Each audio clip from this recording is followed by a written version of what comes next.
Pemprov DKI Jakarta menyiapkan sentra kurban di rumah pemotongan hewan PD Dharma Jaya Cakung, Jakarta Timur. Proses penyembelihan dan pendistribusian yang dilakukan akan sesuai dengan syariat Islam dan protokol kesehatan. Setiap hewan kurban yang masuk ke RPH ini sudah melewati uji kesehatan hewan sebelumnya. Aturan protokol kesehatan mulai dari pintu masuk rumah pemotongan hewan, proses pemotongan, ruang tunggu pemilik hewan hingga proses pendistribusian daging kurban melalui Badan Amal Zakat atau ojek online.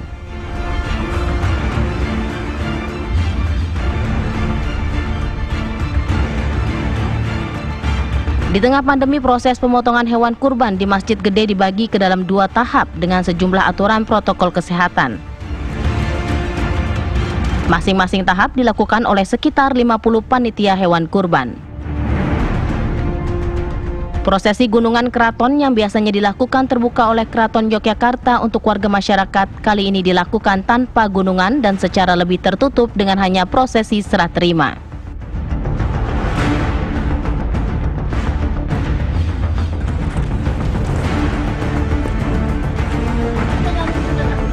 Pembagian hewan kurban di daerah-daerah sangat terpencil di Jambi berjalan dramatis.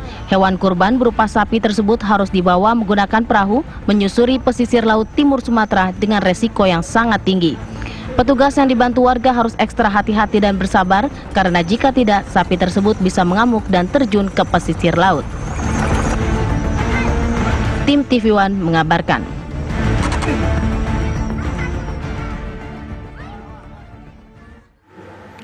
Ya, lalu bagaimana pelaksanaan pemotongan hewan kurban di beberapa RPH? Kami akan mengajak Anda untuk menyimak laporan dari rekan-rekan kami. Ada Imran Tajudin di Cakung, kemudian ada Danita Riyadini di Yogyakarta. Kami akan mengajak terlebih dahulu ke Imran Tajudin yang ada di RPH Cakung. Imran. Ya Bayu, karena ini masih dalam masa pandemi sehingga proses penyembelihan hewan kurban di Idul Adha 1447 ini dilaksanakan, dihimbau oleh Pemprov DKI Jakarta untuk digelar di RPH. Nah, ini saya berada di RPH di kawasan Cakung, Jakarta Timur. Jadi ini adalah, Anda bisa lihat, ini adalah proses penyembelihan yang dilakukan di RPH Cakung. Ini adalah 1 ekor sapi yang tadi sudah sempat disetrum begitu untuk kemudian pingsan dan kemudian disembelih. Nah, saya ajak pihak dari PD Dharma Jaya, ada Pak Muhammad Adam. Pak Adam, Pemprov sudah menghimbau agar dilaksanakan di RPH. Bagaimana untuk menjaga protokol kesehatannya dan juga memenuhi syariat Islam, Pak Adam? Yang pertama, mengenai protokol kesehatan, kami sudah menyiapkan petugas dengan menggunakan APD lengkap ya. Masker, kemudian kacamata Google untuk petugas penyembelihan, dan juga menggunakan sarung tangan. Juga penutup kepala. Harapannya adalah bahwa teman-teman sudah melindungi diri dengan peralatan yang cukup. Berapa orang idealnya kalau untuk menjaga protokol kesehatan dengan sapi-sapi yang disembelih di sini? Ya, sekitar 15 orang ya. 15 orang. Berapa ekor sapi Pak tahun ini yang disembelih dari pihak PD Dharma Jaya? Ya, hari ini kita akan memotong sekitar 200 lebih sapi. Yang secara total kita akan potong 805 ekor selama 4 hari. Selama 4 hari. Pak, ini kan manual ya. Kita mau lihat yang yang secara otomatis karena kan lebih cepat dan lebih lebih higienis ya. Boleh dijelaskan kalau untuk secara otomatis seperti apa Pak proses pemotongan di sini? Setelah sapi-sapi diantrikan di gangway, nanti sapi dipingsankan di resign box seperti ini. Oleh petugas akan di standing. Kemudian setelah itu dia pingsan, disembelih. Lalu kemudian setelah disembelih, kakinya akan diangkat ke atas, naik ke atas rel. Nah, ini kemudian nanti sapi-sapi itu darahnya ditiriskan sampai kemudian dipastikan mati 100%. Kemudian nanti sapi-sapi itu akan jalan ke sana secara otomatis. Nah, di sini ada petugas yang nanti akan memotong kepalanya, kemudian memotong kaki di atas, dan juga nanti dikuliti. Seperti itu. Dengan cara yang seperti ini, bagaimana dengan sterilisasi dan juga kemudian syariat Islamnya Pak? Apakah ini terpenuhi? Ya, sebelum alat dipasang, kami sudah lakukan disinfektan 1 malam sebelumnya.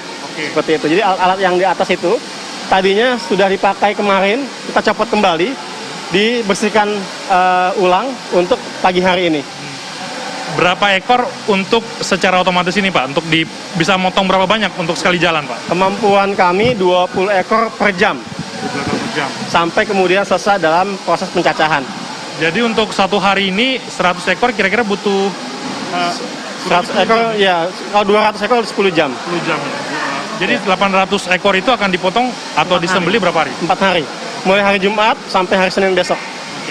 Nah, ini kan yang dikhawatirkan ketika kita sembelih di masjid atau di tempat penyembelihan kan mengundang warga. Lalu juga ramai yang datang kemudian menyaksikan itu. Nah, di sini kan ada yang punya sapi, Pak. Bagaimana ketika mereka punya dengan jumlah banyak yang kemudian istilahnya mereka kumpul duit begitu kemudian beli sapi dan ingin menyaksikan langsung ke sini itu bagaimana Pak untuk menghindari kerumunan? Kalau Mas bisa lihat di sana ya ada CCTV banyak 2. Itu adalah untuk bagaimana kami menyiapkan sarana multimedia kepada pengkurban untuk menyaksikan melalui ruang aula yang sudah kami siapkan. Jadi kami menghimbau kepada masyarakat pengkurban hanya perwakilan saja yang hadir di lokasi area RPH ini. 1 atau 2 orang per DKM ataupun institusi seperti itu. Jadi ruang pantau mereka di mana Pak? Di depan. Nanti setiap ada pengkurban yang masuk diarahkan oleh security menuju ke ruang aula yang sudah kami siapkan TV dan juga layar monitor. Sapinya ini dari DKI Jakarta aja atau ada dari luar daerah? Ada yang di luar daerah juga. Contohnya dari PP Muslimat NU, di mana ada sapi titipan dari Ibu Gubernur Jawa Timur, Ibu Khafifah Indah Parawansa.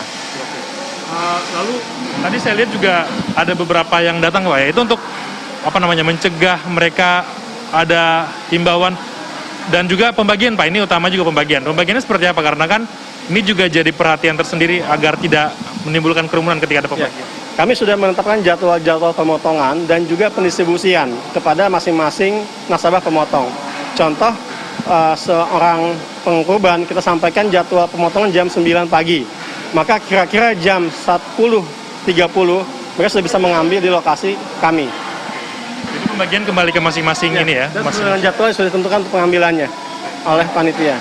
Terima kasih Pak Adam, Direktur Usaha dari PD Dharma Jaya. Ini tadi Anda bisa lihat sedikit bagaimana prosesnya. Jadi sekali jalan ini bisa 20 ekor. Jadi dengan 200 ekor per hari ini bisa disembelih dengan waktu 10 jam. Jadi kurang lebih seperti itu proses pemotongan di RPH. Dan tahun ini ada peningkatan Pak ya. Dibandingkan tahun lalu 60% karena memang zona-zona merah di pemerintah Provinsi DKI Jakarta dilarang untuk melakukan penyembelihan sehingga dipusatkan di RPH sehingga ada peningkatan jumlah penyembelihan sebanyak 60% di RPH di kawasan Cakung, Jakarta Timur. Rati dan juga Bayu. Baik, terima kasih Imran Tajudin melaporkan langsung dari RPH PD Dharma Jaya Cakung, Jakarta Timur. Kita bergeser ke Danita yang saat ini berada di Yogyakarta. Bagaimana untuk proses pemotongan hewan kurban di sana? Danita. Ratih juga pemirsa, di rumah pemotongan hewan Kiwangan, Kota Yogyakarta sudah sejak dini hari tadi dilaksanakan penyembelihan dan pemotongan hewan kurban seperti yang juga nampak di belakang saya. Hari ini pun ada beberapa ataupun puluhan hewan kurban baik sapi maupun kambing yang disembelih di rumah pemotongan hewan kurban di Kota Yogyakarta ini.